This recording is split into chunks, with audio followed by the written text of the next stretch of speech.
ब्रजभूषण जी और पंडित जी के ब्लॉग गीता ज्ञान के रीडर्स में हर एज के लोग हैं।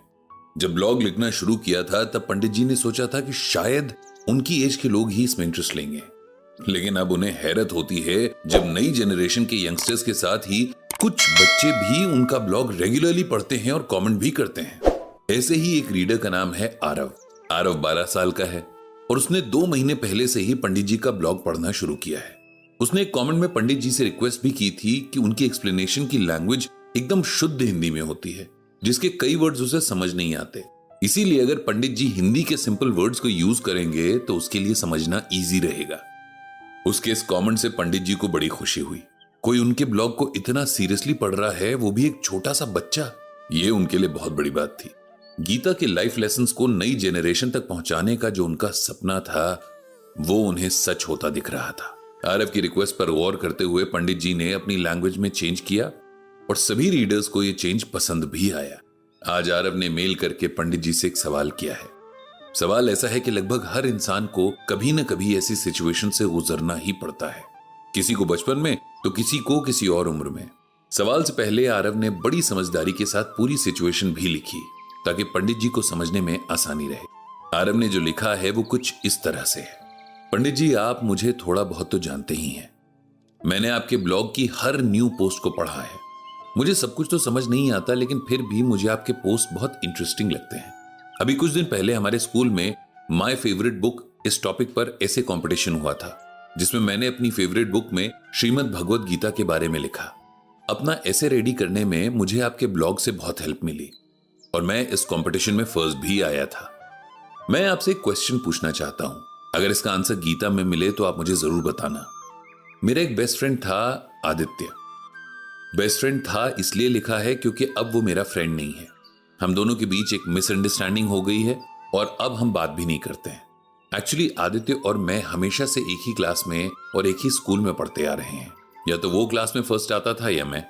इस बारे में हम में कोई कंपटीशन नहीं था। जब वो फर्स्ट आता था तो वो मुझे ट्रीट देता था और जब मैं फर्स्ट आता था तो मैं उसे ट्रीट देता था। 5th क्लास तक ऐसे ही होता था। हम कभी एक दूसरे से नहीं लड़ते थे और हर काम एक साथ करते थे। फिर 6th क्लास में हमारी एक न्यू मैम आई।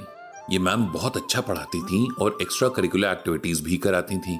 इनकी क्लास में बहुत फन होता था, इसीलिए सभी बच्चों को इनकी क्लास बहुत पसंद भी थी। फिर इन न्यू मैम ने सब बच्चों को बोला कि इस क्लास में सबको फर्स्ट आने के लिए एक दूसरे से कंपटीशन करना चाहिए।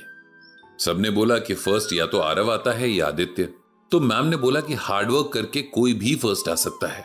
और फिर मैम ने सबको टास्क दिया कि अब से हर वीक में टेस्ट होंगे और जो इन टेस्ट में फर्स्ट आएगा उसे गिफ्ट्स भी मिलेंगे और स्कूल के नोटिस बोर्ड में उसका फोटो भी लगेगा। उस दिन के बाद से सब बच्चे बहुत मेहनत करने लगे। सबको गिफ्ट चाहिए था और नोटिस बोर्ड पर अपना फोटो भी। मैं और आदित्य भी खूब मेहनत कर रहे थे, लेकिन अब आदित्य का बिहेवियर थोड़ा चेंज हो गया था। वो मुझसे अपनी नोटबुक छिपाने लगा था और अगर मैं होमवर्क दिखाने को कहता तो वो बहाने बनाता। एक दिन मुझे फीवर था तो मैं स्कूल नहीं जा पाया। फिर अगले दिन जब मैंने उससे क्लासवर्क की कॉपी मांगी तो उसने नहीं दी। मुझे बहुत खराब लगा। फिर एक और क्लासमेट से मुझे कॉपी लेनी पड़ी। छुट्टी के टाइम मैंने आदित्य से पूछा कि वो मुझसे नाराज क्यों है, तो उसने मुझसे कुछ नहीं कहा। उस वीक के टेस्ट में वो फर्स्ट आया तो उसने मुझे बड़े अजीब तरीके से देखा, जैसे मेरा मजाक उड़ा रहा हो। फिर नेक्स्ट टेस्ट में मैं फर्स्ट आ गया तो उसने मुझसे बात नहीं की। फिर उसने अपनी सीट भी चेंज कर दी। उस दिन मुझे बहुत रोना आया। मैंने घर जाकर अपनी मम्मी को सब बताया तो मम्मी शाम को मुझे उसके घर लेकर गई और हम दोनों को साथ बिठाकर आदित्य से पूछा कि क्या आरव से कोई मिस्टेक हुई है। आदित्य ने कोई आंसर नहीं दिया। जब तक हमारे फाइनल एग्जाम्स नहीं हुए, हर वीक के टेस्ट में कभी वो तो कभी मैं फर्स्ट आते थे। लेकिन अब आदित्य ने मुझसे बात करना बिल्कुल बंद कर दिया था। अब उसके फ्रेंड्स और बच्चे बन गए थे। फाइनल एग्जाम्स में मैं फर्स्ट आया तो आदित्य ने मैम से बोला कि मैं चीटिंग करता हूं। मैम ने उसको बोला कि किसी के बारे में गलत बात नहीं बोलते हैं। उस दिन मुझे बहुत दुख हुआ और मुझे लगा इससे अच्छा मैं कभी फर्स्ट नहीं आता तो मेरा बेस्ट फ्रेंड हमेशा मेरे साथ रहता। मैं आपसे ये पूछना चाहता हूं कि फ्रेंड्स हमेशा फ्रेंड्स क्यों नहीं रहते? कंपटीशन की वजह से दूर क्यों हो जाते हैं? आरव का मेल पढ़कर पंडित जी को हैरानी हुई कि इतनी कम एज में ये बच्चा कितना समझदार और सेंसिटिव है। रही बात उसके सवाल की, तो ये सवाल सिर्फ बच्चों का ही नहीं है। कंपटीशन या जलन गहरे से गहरे रिश्तों के बीच में दरार डाल देती है। पंडित जी ने आरव को उसके मेल के जवाब में यह लिखा, प्रिय आरव, बहुत सारा प्यार और आशीर्वाद। आपका मेल पढ़ा, आपकी प्रॉब्लम पढ़ी और समझी, और यकीन करिए कि आप अकेले नहीं हैं जिसने ये सब महसूस किया है। यहां पर गलती आपके बेस्ट फ्रेंड आदित्य की भी नहीं है। ये जो कंपटीशन की भावना है ना, ये इंसान को सब कुछ भुला देती है। इसमें इंसान सिर्फ अपने अहम यानी ईगो की बात सुनता है। उसे खुद को सबसे अच्छा साबित करना होता है। अप्रिसिएशन पाने की आदत अगर एक बार पड़ जाए तो इसका भी जैसे नशा सा हो जाता है। ऐसी ही सिचुएशन के लिए भगवान श्री कृष्ण ने गीता में कहा है, इंद्रियस्ये इंद्रियस्यार्थे राग द्वेषो व्यवस्थितौ तर्योन वशम आगच्छेतो ह्यस्य परिपंथिनो। इसका अर्थ अगर सिंपल वर्ड्स में कहा जाए तो ये है कि हर इंसान के मन में जेलसी छिपी होती है। इंसान को उसके कंट्रोल में नहीं होना चाहिए, क्योंकि ये उसकी भलाई के रास्ते में प्रॉब्लम करने वाला सबसे बड़ा दुश्मन है। हम जितना ईश्वर को अपने आप में शामिल करते जाएंगे, उतना ही हमारा मन हमारे वश में आता जाएगा। मन को कंट्रोल करना मुश्किल है, लेकिन इम्पॉसिबल नहीं है। जब हमारा मन हमारे कंट्रोल में होगा, तब कंपटीशन या जेलसी की फीलिंग हमें परेशान नहीं करेगी।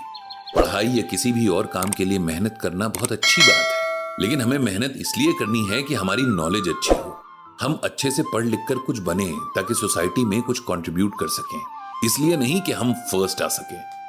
अच्छा इंसान वो होता है जो सबको साथ लेकर चलना चाहता है, सबसे आगे नहीं।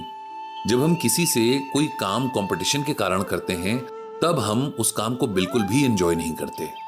आप दोनों जब पहले साथ मिलकर पढ़ते थे तब कितना एंजॉय करते थे, लेकिन अब सिर्फ मार्क्स और फर्स्ट आने की टेंशन है।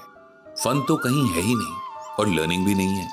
आदित्य अभी भी आपका बेस्ट फ्रेंड ही है और हमेशा रहेगा, अगर आप उसे एक बेस्ट फ्रेंड की तरह अप्रोच करें। उसे समझाइए कि आपकी फ्रेंडशिप हर कंपटीशन से बड़ी है, और यह भी बताइए कि एक दिन मार्क्स नहीं, मेमोरीज रह जाएंगी। मुझे विश्वास है कि आदित्य आपकी बात जरूर समझेगा। भगवान श्री कृष्ण आपको और हम सबके दिलों को पवित्र बनाए रखें। इतना लिखकर पंडित जी ने आरव को मेल सेंड कर दी।